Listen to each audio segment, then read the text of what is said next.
Hello students, I hope you guys are doing really good. और ये जो मेरी लेक्चर जारी है बीकॉम 6 सेमेस्टर के लिए अकाउंटिंग फॉर मैनेजर्स की लेक्चर जारी है। सो अकाउंटिंग फॉर मैनेजर्स एक ऐसा सब्जेक्ट है विच इज मोर और less talking about the management accounting and how does management accounting works. So without further delay let's dive right into it. क्या है ये सब्जेक्ट, कैसे जो पहला यूनिट है उसकी डिस्कशन करेंगे, हम इंट्रोडक्शन के बारे में बात करेंगे। So with that being said, good morning, good afternoon, good evening, good night. जब भी आप ये lecture देख रहे हो, this is your educator Sakshi and today we are going to start the very first lecture of accounting for managers. So yeah, let's dive right into it. सबसे पहली चीज accounting for managers की जो unit division है, जो unit division बात करती है कि what is management accounting, how does it works, उसके बारे में अगर मैं फर्दर डिस्कस करूं तो मैनेजमेंट फॉर अकाउंटर्स या मैनेजमेंट फॉर अकाउंटेंट्स में हम उन चीज़ों को देखते हैं जो मैनेजमेंट के डिसीजन को इम्पैक्ट करती है। मतलब सो बेसिकली क्या होती है मैनेजमेंट अकाउंटिंग, यही हमें इसमें देखना है, यही हमें सीखना है। मैनेजमेंट अकाउंटेंट्स की हम अगर बात करें, अकाउंटिंग की वो इंफॉर्मेशन जो मैनेजर्स के काम आती है। सी, अकाउंटिंग के बारे में हम क्या जानते हैं, accounting is more of a postmortem subject. मतलब जो चीजें हो गई रहती हैं उन चीजों पे इसमें डिस्कशन होता है। पिछले साल के जो प्रॉफिट्स थे, पिछले साल की जो इनकम थी, पिछले साल आपने कितना कमाया, कितना गेन किया, और इस साल उस चीज को कंसिडर करते हुए आपकी क्या क्राइटेरिया रहेगी। मैनेजमेंट अकाउंटिंग, जैसे आपने सुना होगा management information system, MIS। Management accounting accounting के उन एस्पेक्ट्स के बारे में बात करती है जिन एस्पेक्ट्स को आपको ध्यान में लेकर फ्यूचर की प्लानिंग करनी है, फोरकास्टिंग करनी है।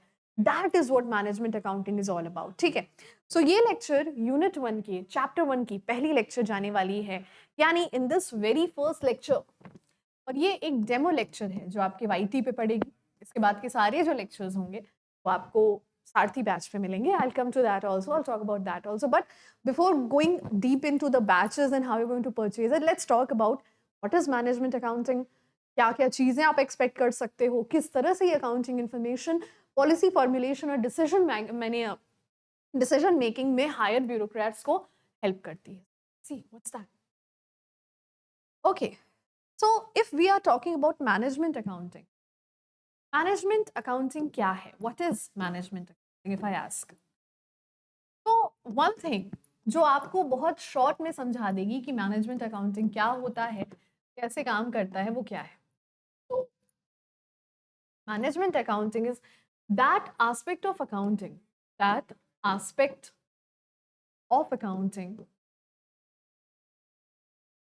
which helps the managers and top level executives to take further decisions, and that decisions will be related to what? It can be policy formulation, can be decision making, can be anything. तो यहाँ पे हमें एक चीज समझ में आती है कि यहाँ पे हम अकाउंटिंग को only for its quantitative purpose नहीं पढ़ते हैं।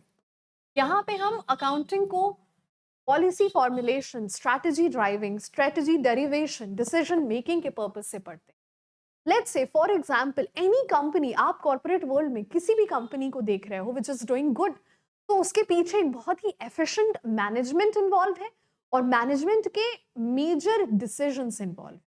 और जब इन डिसीजंस को क्वांटिफाई करना होता है, जैसे बजटरी कंट्रोल की अगर हम बात करें, ROI कितना, ROI मतलब रिटर्न ऑन इन्वेस्टमेंट, किसी प्रोजेक्ट का ROI कितना है, किसी प्रोजेक्ट का कैश फ्लो कितना है। कई ऐसे प्रोजेक्ट्स भी एक्सक्यूज मी कई ऐसे प्रोजेक्ट्स भी होते हैं जो इनहेरेंटली उतने should I say प्रॉफिटेबल नहीं लगते हैं, but then once those projects get going they are very profitable.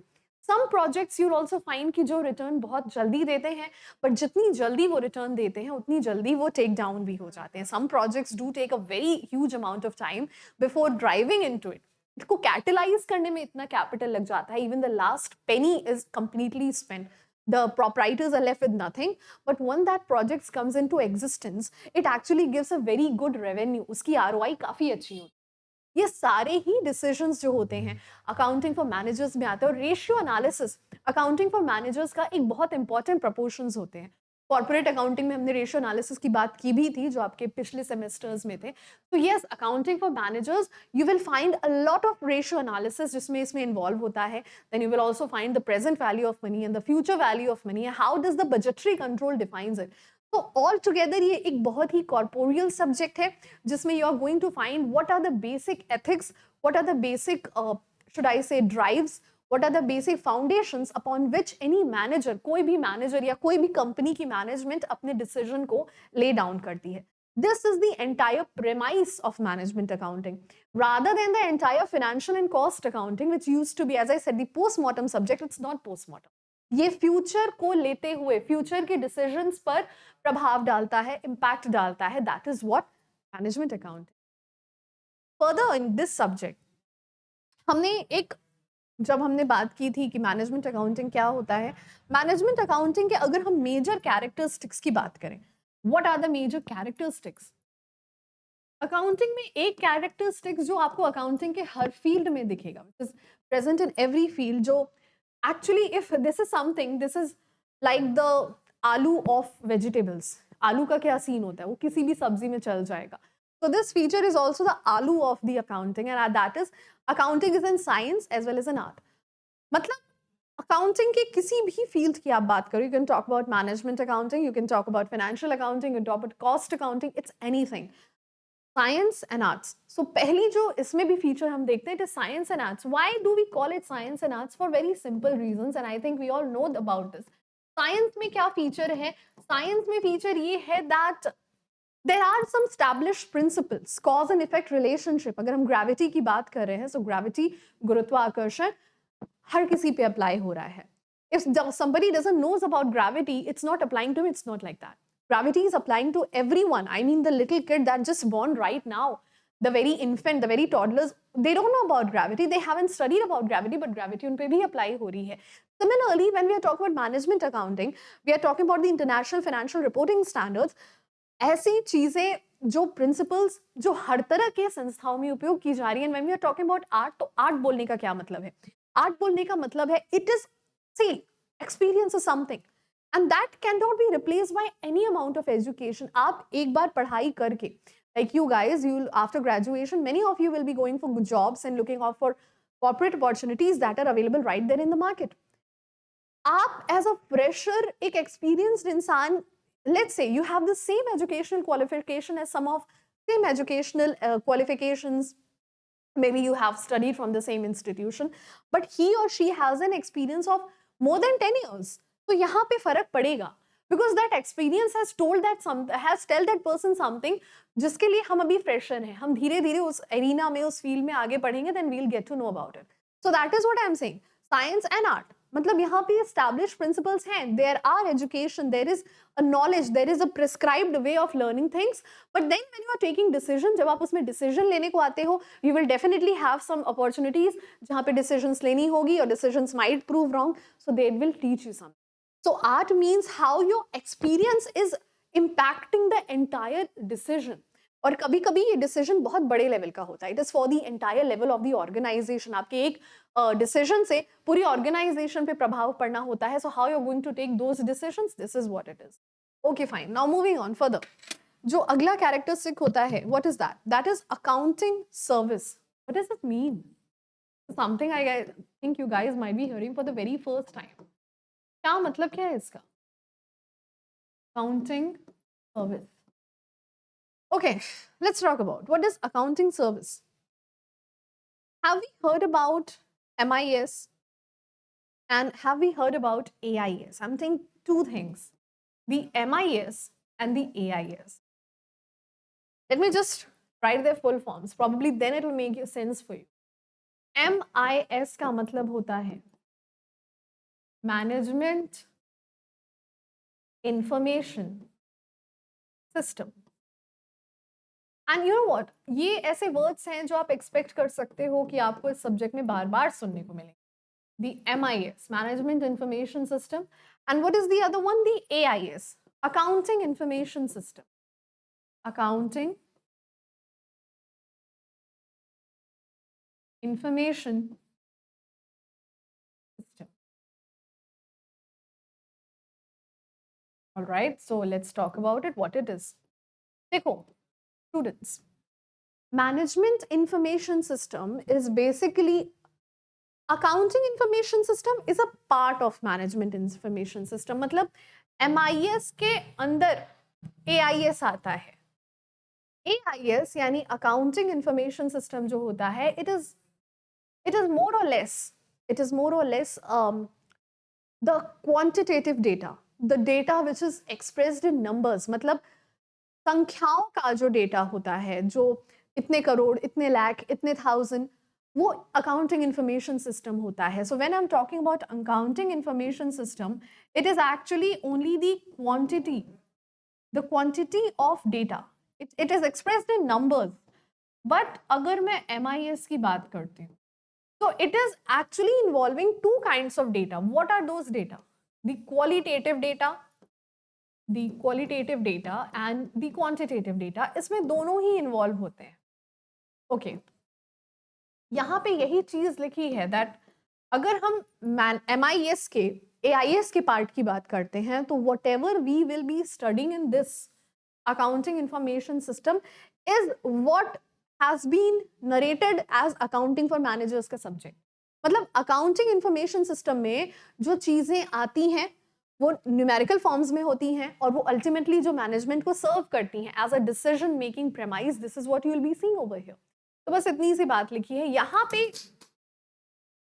यहाँ पे जो डेटा होता है वो क्वालिटेटिव और क्वांटिटेटिव दोनों ही फॉर्म्स में एक्सप्रेस किया जाता है. मतलब what do I mean when I'm saying the data might be qualitative? So qualitative data means, let's say for example, if I'm talking about employees, there are kind of employees. ठीक है, आपके organisation में अलग अलग तरह के employees होंगे. There will be people and this is possibility that everyone in the same department might be of the same educational qualification. जो एक डिपार्टमेंट में लोग काम कर रहे हैं, उनकी qualifications, उनकी योग्यताएं एक ही होंगी, but there is the quality that they are serving.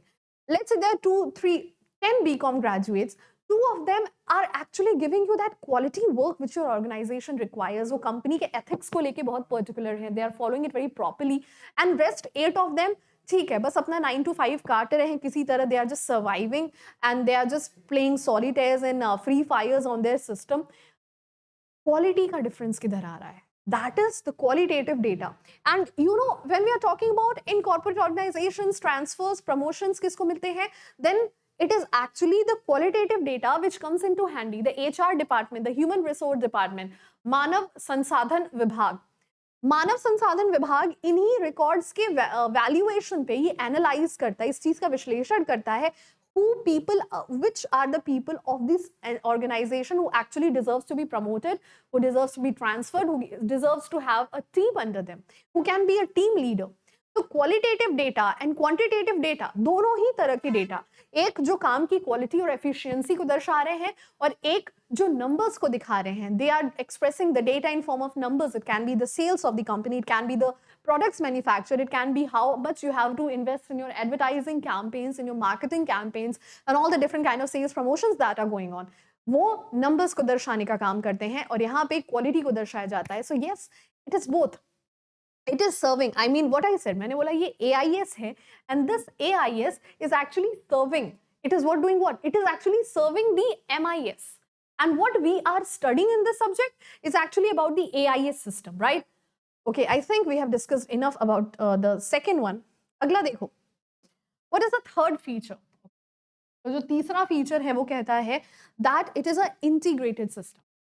What do I mean when I'm saying integrated system? Integrated system का क्या मतलब है? See, accounting for managers अगर हम बात कर रहे हैं, तो हमें एक चीज बहुत ही inherent है, बहुत ही inbuilt है. मतलब it is coming by default with this subject, with this chapter that you are studying. यहाँ पे हम कंपैरेटिवली बड़ी ऑर्गेनाइजेशंस की बात करें, अगर एक छोटी सी पार्टनरशिप फर्म है, या चलो बड़ी ही होगी, when I am talking about small firms, we do not have to study. वहां पे कॉर्पोरेट अकाउंटिंग तक की स्टडी बहुत इनफ होती है. अकाउंटिंग फॉर मैनेजर्स का चैप्टर अगर सब्जेक्ट अगर हम नॉक डाउन कर रहे हैं, तो इसका यही मतलब है कि we are actually analysing, studying, researching about very big institution who are actually having different departments, different branches. ऐसी संस्थाओं की हम बात कर रहे हैं जिनकी अलग अलग शाखाएं हैं, जिनके अलग अलग विभाग हैं, और हर विभाग के कार्यकलापों में किस तरह से बदलाव लाया जा रहा है, किस तरह से निर्णय लिया जा रहा है, किस तरह से कोई भी संस्था, किसी भी तरह की जो प्रबंधन है वो कैसे किसी निष्कर्ष पे पहुंच रही है। That is what we are studying in management accounting. तो यहाँ पे जो ऑर्गेनाइजेशंस होती हैं वो बहुत ही बड़े लेवल की होती हैं। एंड इंटीग्रेटेड का मतलब क्या है? टू जॉइन समथिंग टुगेदर, किन्हीं चीजों को साथ लाना। तो यहाँ पे हम क्या क्या चीजें साथ ला रहे हैं? It can B two things, it can be either the departments, it can be either the departments or it can be the various branches. departments भी हो सकते हैं, branches भी हो सकते हैं। बात समझ में आई? it can be either the departments or it can be the branches, but this system has been consolidated as one. जैसे इसमें आपको एक और नई चीज पढ़ने को मिलेगी, which I guess will be something that we'll be studying at the last, and that is how do we prepare the consolidated balance sheets and what are the consolidated cash flows, what are the consolidated forms of equity.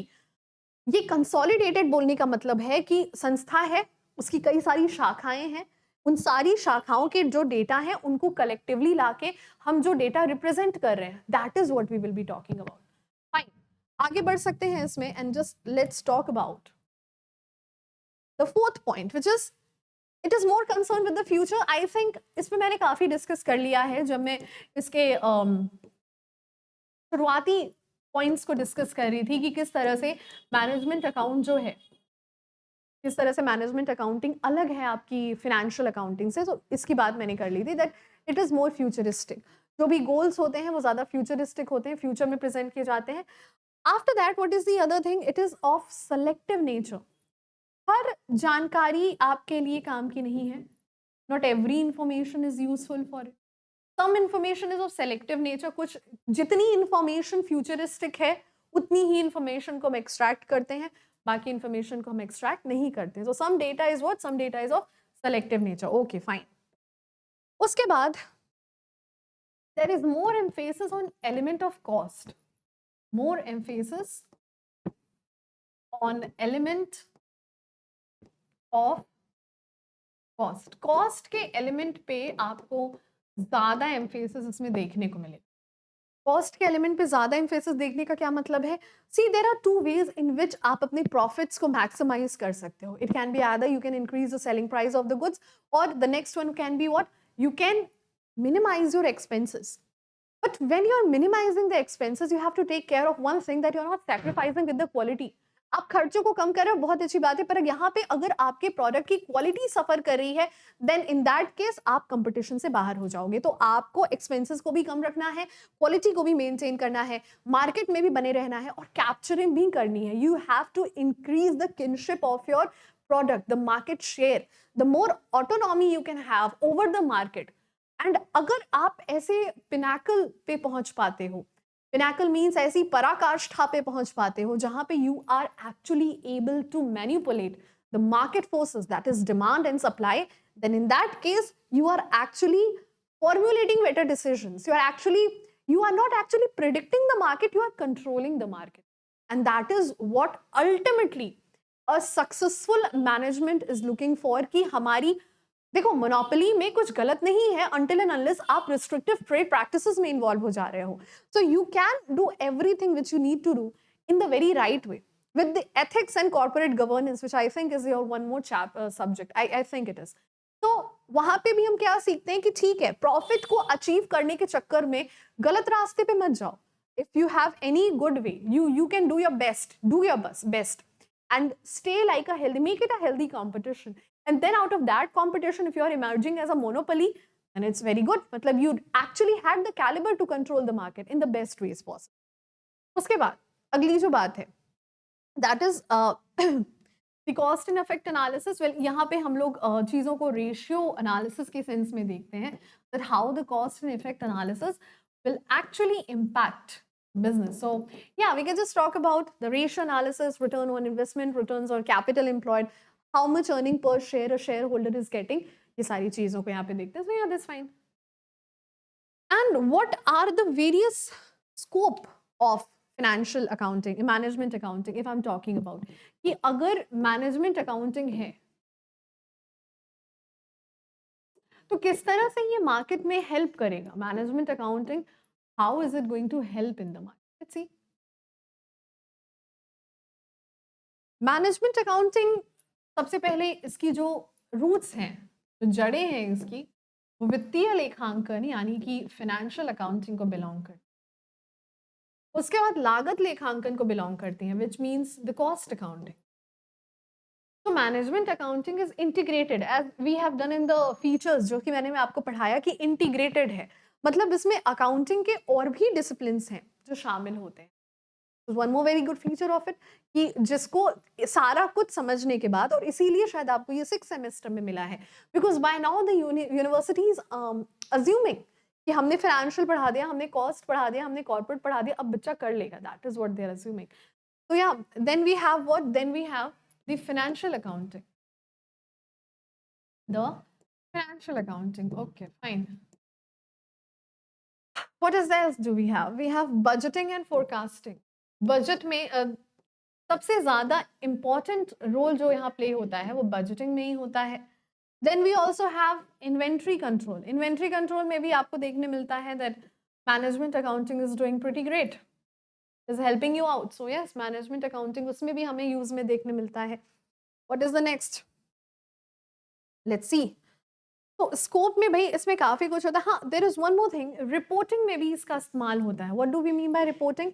Reporting and interpreting of data, मतलब जो annual general meetings hold किए जाते हैं, जब आपने company acts वगैरह पढ़े हैं, उसमें आपके 3rd सेमेस्टर में था, तो उसमें आपने पढ़ा होगा कि रिपोर्ट्स प्रेजेंट किए जाते हैं, इंटरप्रिटेशन किया जाता है डेटा का, तो उसमें भी इसको प्रेजेंट किया जाता है. एंड देन टैक्स अकाउंटिंग में भी इसका इस्तेमाल होता है. So yes, there is one more accounting which is known as by the name of tax accounting. And tax accounting is something that the CA finalist students, if any one of you are there, so you might be studying that taxation, सालों का taxation जो होता है उसकी research की जाती है. tax accounting में ये पता लगाया जाता है that how do taxes are impacting our business and how can we save on taxes. Please remember, saving on taxes, not evasion. tax की बचत करना, ना कि चोरी करना, दो बहुत ही अलग चीजें हैं. So tax accounting is that study. Generally, as I said, the CAs will be studying this out, and ultimately it is also talking about the statistics. I don't have space anymore. I'm writing it over here. The statistics, statistical figure को study करके graphs, ogives, histogram में convert करना, that is what we are studying about. So yes, this is the first lecture of management accounting that is over here. So yes, these are the various arenas of management accounting, और हमने इस पे enough discussion कर ली है. अब accounting for managers एक ऐसा subject है जिसमें आप न्यूमेरिकल्स भी एक्सपेक्ट कर सकते हो, and hopefully accounting for managers की सिलेबस डिस्कशन भी अपलोड हो जाएगी जब तक ये वीडियो पड़ेगा. सो यस, सिलेबस डिस्कशन में मैं ही आपको बताऊंगी कि आपके क्या क्या सब्जेक्ट्स रहने वाले हैं, किन सब्जेक्ट्स में आपको ज़्यादा ध्यान देने की ज़रूरत है, किन सब्जेक्ट्स में आप थोड़ा सा भी पढ़ के अच्छा स्कोर कर सकते हो. सारे यूनिट्स की डिस्कशन होगी और लाइव क्लासेस भी चलेंगी. उससे पहले let us talk about the Sarathi batch. If you still don't know, because I assume Sarathi batch अभी तक सबको पता होगा, ये किसी इंट्रोडक्शन की मोहताज नहीं है.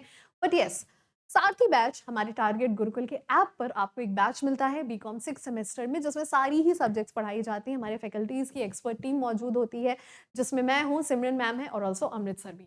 So yes, this batch में you get all the DPPs, all the PYQs, regular classes, syllabus coverage होती है एग्जाम से पहले ही, and we also make sure कि स्टूडेंट्स, जिससे ये समझ में आए कि स्टूडेंट्स को चीज़ें समझ में आ रही है नहीं. So we have a very exclusive feature of interactive classes, यानी क्लासेस के दौरान जब मैं लेक्चर दे रही हूँ, आप अपने क्वेश्चंस, अपनी क्वेरीज पूछ सकते हो और आपको आपके आंसर्स मिल सकते हैं. So yes, what are you waiting for? If you haven't yet downloaded the target Gurukul app, please जाइए और अपने फोन में अभी टारगेट गुरुकुल का ऐप डाउनलोड करिए, सारथी बैच में एनरोल करिए फॉर एज लेस एज 799, यानी 799 में ये सारी चीजें आपको. What are you waiting for?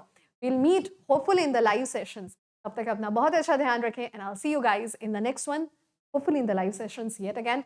Goodbye.